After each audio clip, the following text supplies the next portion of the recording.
नमस्कार दोस्तों, मैं जितेंद्र भारतीय स्वागत करता हूं आपका आज की इस वीडियो में।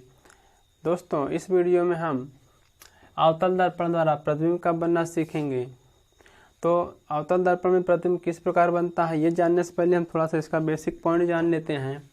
जैसे प्रतिबिंब बनने के लिए हमको 3 किरणों की आवश्यकता होती है, तो वैसे प्रतिबिंब बनने के लिए तो हमें 2 किरणों की आवश्यकता होती है, लेकिन जो प्रकाश किरणें होती है, किरणों को हम 3 भागों में बांटते हैं। एक तो होती है समांतर, यानी एक तो होती है जो मुख्य अक्ष के समांतर जाती है, दूसरी जो मुख्य फोकस से होकर गुजरती है, और तीसरी जो वक्ता केंद्र से होकर गुजरती है। तो दोस्तों,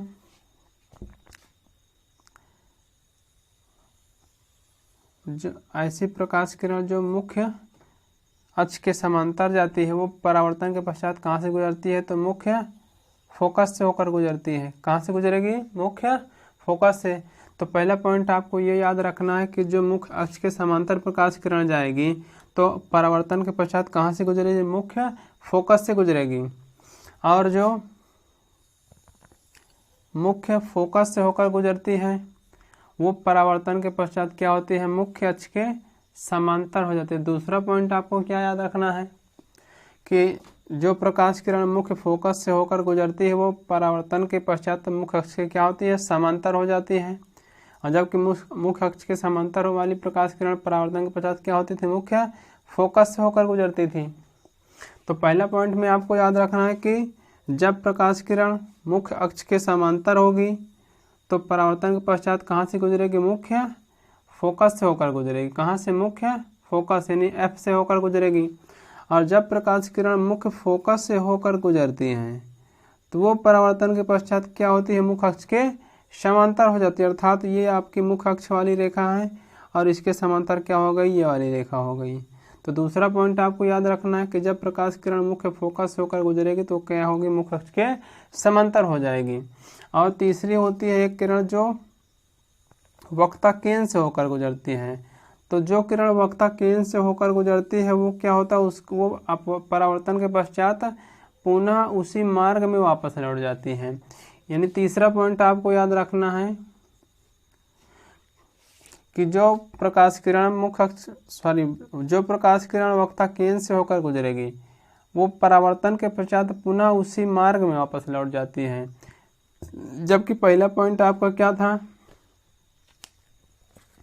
पहला पॉइंट आपका था कि जो किरण मुख्य अक्ष के समांतर होगी, कहाँ पर होगी? मुख्य अक्ष के समांतर होगी। यानी कहने का तात्पर्य है कि जब प्रकाश किरण मुख्य अक्ष के समांतर आती है, इसको हम कहते हैं आपतित किरण, यानी आने वाली किरण को हम कहते हैं आपतित किरण। तो जब मुख्य अक्ष के समांतर आने वाली प्रकाश किरण परावर्तन के पश्चात कहाँ से गुजरेगी? मुख्य फोकस एफ से होकर गुजरेगी। कहाँ से गुजरेगी? मुख्य फोकस एफ से होकर गुजरेगी। और ऐसी आपतित किरण जो मुख्य फोकस से होकर गुजरती है वो अब परावर्तन के पश्चात क्या होती है? मुख्य अक्ष के समांतर हो जाती है। तो दूसरा पॉइंट क्या होगा कि प्रकाश किरण जब मुख्य फोकस से होकर गुजरेगी तो परावर्तन के पश्चात अपवर्तन के पश्चात क्या होगी? मुख्य अक्ष के समांतर। और जब प्रकाश किरण वक्ता केंद्र से होकर गुजरती है अर्थात सी से होकर गुजरेगी तो वो परावर्तन के पश्चात उसी मार्ग में वापस लौट जाती है। तो इन 3 किरणों को आपको याद रखना है। एक तो मुख्य अक्ष के समांतर, तो क्या होगी? मुख्य फोकस से होकर गुजरेगी। और जो मुख्य फोकस से होकर जाती है वो मुख्य अक्ष के समांतर हो जाती है परावर्तन के पश्चात। और जो वक्ता केंद्र से जाती है वो उसी मार्ग में वापस लौट आती है। तो इन तीनों किरणों में से किन्हीं भी 2 किरणों को एक साथ लेकर हम क्या करते हैं? प्रतिबिंब बनाते हैं। तो आइए देखते हैं प्रतिबिंब किस प्रकार बनता है। तो प्रतिबिंब क्या होता है? वस्तुओं की स्थिति के अनुसार बनता है। तो अवतल दर्पण में वस्तु की स्थिति के अनुसार 6 प्रकार का प्रतिबिंब बनता है। यानी कि 6 स्थितियों में वस्तु रखी जाती है, जिसमें से प्रत्येक स्थिति में क्या होता है? वस्तु का प्रतिबिंब बनता है, लेकिन उसकी साइज, आकार सब क्या होता है? अलग अलग होता है। तो जैसे पहली स्थिति आपकी है कि वस्तु कहाँ पर होगी? अनंत पर स्थित होगी।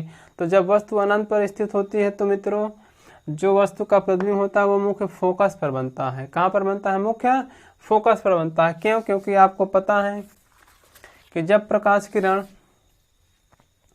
मुख्य अक्ष के समांतर आती है, अर्थात एक प्रकाश किरण ये मुख्य अक्ष के समांतर आती है। तो आपको पता है मुख्य अक्ष के समांतर आने वाली प्रकाश किरण परावर्तन के पश्चात कहाँ से गुजरेगी, तो मुख्य फोकस से होकर गुजरेगी।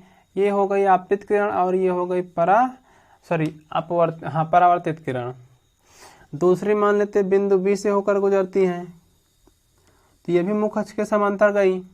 तो जब ये मुख्य अक्ष के समांतर गई तो अब परावर्तन के पश्चात कहाँ से गुजरेगी, मुख्य फोकस से होकर गुजरेगी।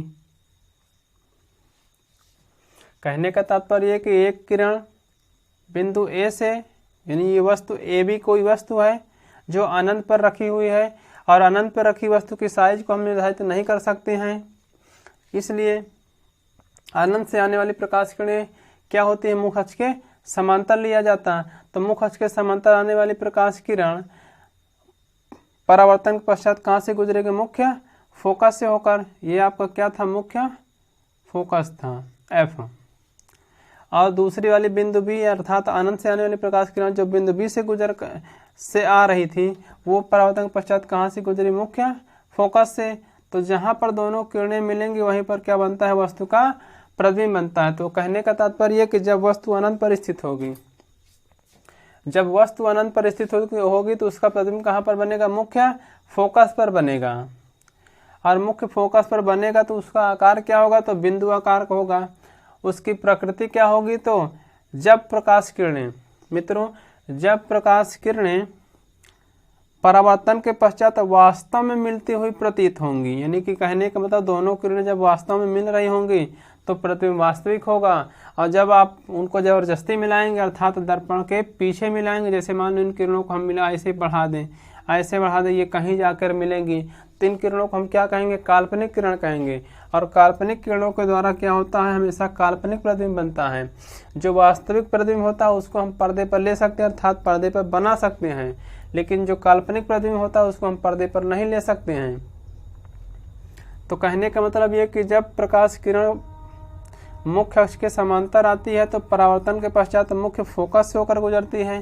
तो ये मुख्य अक्ष के समांतर बिंदु ए से आने वाली प्रकाश किरण और ये बिंदु बी से आने वाली प्रकाश किरण परावर्तन के पश्चात दोनों कहाँ से गुजर रहे हैं, मुख्य फोकस से। और दोनों किरणें यानी परावर्तित किरणें, जहाँ पर दोनों परावर्तित किरणें आपस में मिलती हैं वहीं पर बनता है वस्तु का प्रतिबिंब। तो अगर हम इसके आकार की बात करें कि ये आकार इसका कितना है, तो आप कहेंगे कि बिंदु आकार का है। कैसा है, बिंदु आकार का। और दूसरा स्थिति क्या है,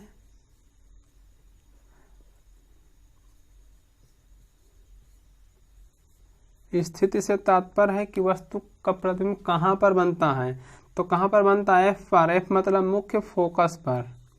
कहाँ पर बनता है, मुख्य फोकस पर। और दूसरा एक पॉइंट होता है स्थिति हो, आकार हो गया, स्थिति हो गया और प्रकृति। प्रकृति मतलब होता है कि प्रतिबिंब किस प्रकार का बना है। तो हमने बता दिया कि जब प्रकाश की किरणें अब परावर्तन के पश्चात वास्तव में मिलती हैं तो उस वास्तविक किरणों से बना प्रतिबिंब क्या होगा, वास्तविक होगा। तो ये हो गया कैसा प्रतिबिंब होगा, तो वास्तविक होगा। और वास्तविक होगा तो क्या होगा, उल्टा होगा। वास्तविक और उल्टा। तो जब वस्तु अनंत पर स्थित होगी तो उसका प्रतिबिंब कहाँ पर बनेगा, मुख्य फोकस पर, वास्तविक उल्टा और बिंदु के आकार का बनेगा।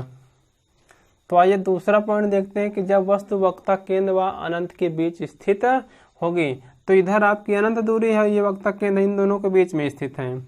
तो फिर से एक प्रकाश किरण क्या होगी, बिंदु ए से आने वाली प्रकाश किरण ये मुख्य अक्ष के समांतर आएगी। तो आपको पता है मुख्य अक्ष के समांतर आने वाली प्रकाश किरण क्या होती है, मुख्य फोकस से होकर गुजरती है। और दूसरी एक प्रकाश किरण जो वक्रता केंद्र से होकर जाती है।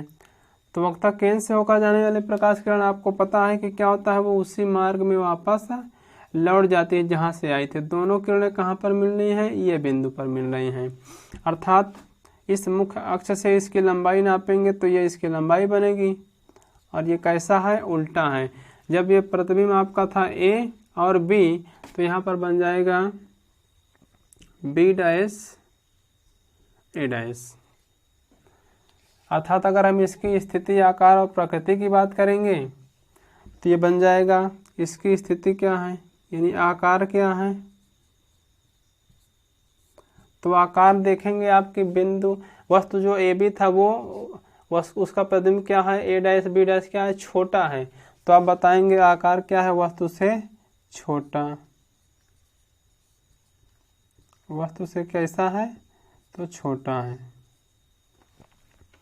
आकार के बाद आप स्थिति इसकी ले लीजिए। स्थिति की बात करें तो स्थिति कहाँ पर बन रहा है चित्र, तो आप कहेंगे एफ व सी के बीच में, एफ व सी के मध्य। तो चित्र कहाँ बन रहा है, तो एफ व सी के मध्य बन रहा है, एफ व सी के मध्य। उसके बाद आकार स्थिति होगी, इसकी प्रकृति क्या है, तो प्रकृति में आप कहेंगे कि जो किरणें हैं वो वास्तव में मिलती हुई प्रतीत हो रही हैं, अर्थात मिल रही हैं, तो इसलिए प्रतिबिंब कैसा होगा, वास्तविक होगा। कैसा होगा, वास्तविक होगा। और वास्तविक होगा उसके बाद आप देख रहे हो ए बी रहा तो उसका बी डैश ए डैश बना, यानी उल्टा। तो दर्पण में याद रखना, आपको ये पॉइंट याद रखना है कि जब प्रतिबिंब वास्तविक होगा तो हमेशा वो कैसा होगा, उल्टा होगा। और जो ही प्रतिबिंब क्या होगा, काल्पनिक होगा, तो क्या हो जाएगा, सीधा हो जाएगा। तो कहने का मतलब जब वस्तु अनंत पर स्थित होगी तो उसका प्रतिबिंब कहाँ पर बनेगा, मुख्य फोकस पर बनेगा। कैसा होगा, वास्तविक और उल्टा होगा। उसकी साइज क्या होगी, बिंदु आकार का होगा।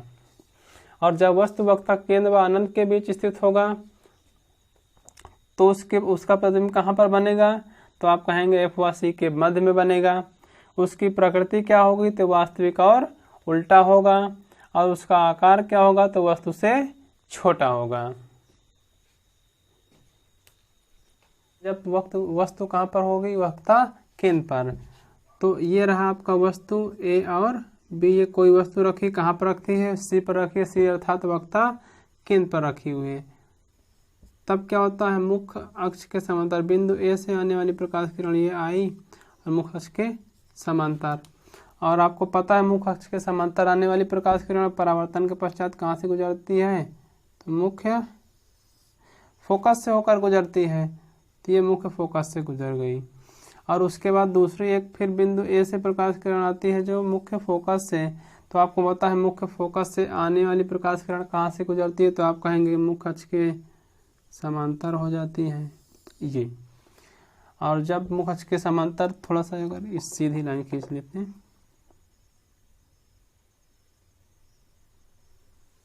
ये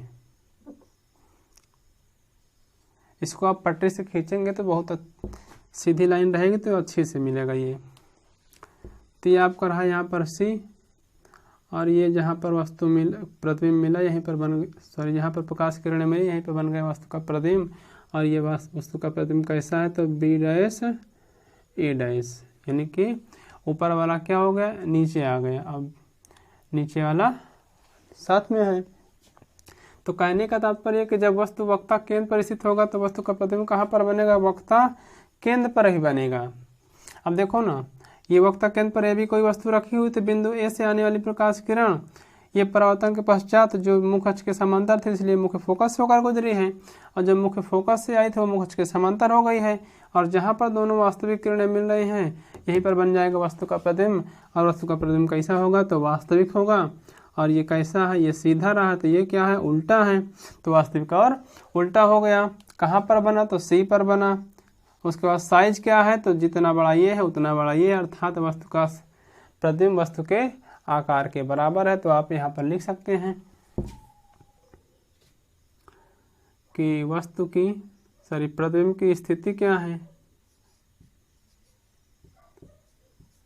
प्रतिबिंब की स्थिति।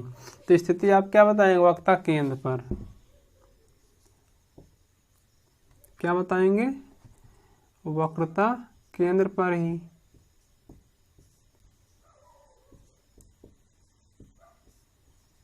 वक्ता केंद्र पर ही बनेगा। तो वक्ता केंद्र पर बनेगा तो कैसा होगा? तो आप कहेंगे स्थिति के बाद आप इसके आकार की गणना कर लेंगे। तो आकार क्या होगा? वस्तु के आकार का होगा। कितना होगा? वस्तु के आकार का। और वस्तु के आकार का है तो स्थिति क्या है? वक्ता केंद्र पर आकार क्या है? वस्तु के आकार का। तो इसकी प्रकृति क्या होगी? तो प्रकृति तो आपको पता ही है क्या होगी। तो इसकी जो प्रकृति बनेगी वो बन जाएगी क्या? वास्तविक। वास्तविक क्यों होगा? क्योंकि प्रकाश किरणें परावर्तन के पश्चात वास्तव में मिल रही है यहाँ पर, इसलिए क्या होगा? वास्तविक होगा। और वास्तविक है तो कैसा होगा? तो आप कहेंगे उल्टा होगा। तो कहने का तात्पर्य कि जब वस्तु कहाँ पर स्थित हो? वक्ता केंद्र पर, तो उसका प्रतिबिंब भी कहाँ पर बनेगा? वक्ता केंद्र पर ही बनेगा। और उसका आकार क्या होगा? तो वस्तु के आकार के बराबर होगा। और प्रकृति क्या होगी? तो वास्तविक और उल्टी होगी। तो चौथा पॉइंट आपका है कि जब वस्तु कहाँ पर होगी? मुख्य फोकस व वक्ता केंद्र के बीच स्थित होगी। तो ये आपका क्या है? मुख्य फोकस और वक्ता केंद्र के बीच में ए बी कोई वस्तु रखी हुई है। तो बिंदु ए से आने वाली प्रकाश किरण जो मुख्य अक्ष के समांतर थी, वो आपको पता है जब मुख्य अक्ष के समांतर होती है परावर्तन के पश्चात मुख्य फोकस से होकर गुजरती है। तो ये मुख्य फोकस से होकर गुजर गई। ठीक। और इसके बाद दूसरी वाली जो मुख्य फोकस से गुजरी थी, और जो मुख्य फोकस से आती है वो परावर्तन के पश्चात क्या होती है? मुख्य अक्ष के समांतर हो जाती है। तो मुख्य अक्ष के समांतर प्रकाश किरण कहाँ पर दोनों मिल रहे हैं? यहाँ पास ये, और ये रहा आपका बी डैश और ये ए डैश। ये तो कहने का तात्पर्य ये है कि जब वस्तु मुख्य फोकस व वक्ता केंद्र के बीच में स्थित होगी तो वस्तु का जो प्रतिबिंब होगा वो क्या होगा? सी व अनंत के बीच बनेगा, यानी वक्ता केंद्र व अनंत के मध्य बनेगा। और उसकी स्थिति क्या होगी? तो वक्ता केंद्र और अनंत के बीच हो जाएगा। आकार क्या होगा? तो आप कहेंगे वस्तु देखो यहाँ पर इतनी छोटी है, प्रतिबिंब क्या होगा? थोड़ा सा बड़ा है, अर्थात वस्तु से बड़ा। उसके बाद क्या होगा? वास्तविक और उल्टा। तो कहने का मतलब यदि हम इसकी स्थिति की बात करेंगे, किसकी? प्रतिबिंब की स्थिति, तो आप कहेंगे कि वक्रता केंद्र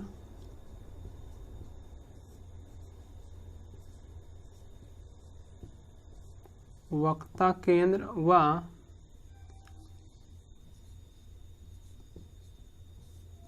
अनंत के मध्य में कहीं पर बन जाएगा। अगर आकार की बात करेंगे आप, तो आप कहेंगे आकार क्या है? वस्तु से बड़ा है। तो आप लिखेंगे आकार क्या? वस्तु से बड़ा। वस्तु से बड़ा। और इस आकार के बाद एक पॉइंट आपको लिखना होता है प्रकृति। क्या लिखना होता है? प्रकृति। प्रकृति से तात्पर्य है कि किस प्रकार का चित्र है, वास्तविक है कि काल्पनिक है, उल्टा है कि सीधा है। तो हमने बताया आपको कि जब प्रकाश किरण परावर्तन के पश्चात तो वास्तव में मिलती है तो वास्तविक चित्र होगा। तो अर्थात यहाँ पर वास्तव में, क्योंकि जबरदस्ती तो मिलाया नहीं गया है, तो ये क्या होगा? वास्तविक होगा। कैसा होगा? वास्तविक। और वास्तविक होगा तो आपको पता है जब वास्तविक होगा तो दर्पण में हमेशा वास्तविक वाला क्या होगा, उल्टा होगा। तो कहने का मतलब ये 4 पॉइंट आपका वस्तु, मुख्य फोकस व वक्ता केंद्र के बीच में। अब इसके बाद अगले 2 पॉइंट्स और अवतल दर्पण द्वारा प्रतिबिंब हम नेक्स्ट वीडियो में चर्चा करेंगे।